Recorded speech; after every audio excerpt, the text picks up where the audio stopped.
Hello everyone and welcome back to another video from Wake&Tech.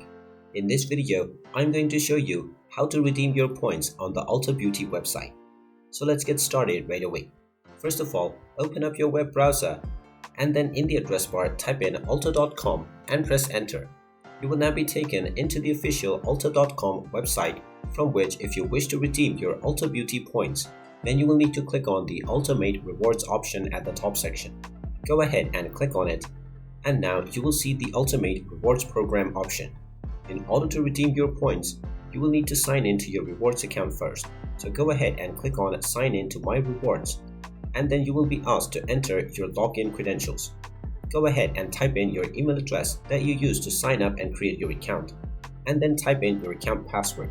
After typing in both of these, click on the Sign In button and proceed with signing into your account. And now you will be taken into your Ultimate Rewards page. Now, from the rewards page, you will be able to find the button to redeem your points if you have already joined an Ultimate Rewards program. So simply click on your respective program from this page, and then once you proceed forward, you will be able to claim your points by clicking on the claim button. And there you have it. That is how easy it is to claim your rewards on the Ulta Beauty website. If you find this video helpful, make sure you hit that like button and subscribe to our channel if you haven't done so already. Also ring that notification bell to never miss another update from us. Thank you for watching, and I will see you again in the next video.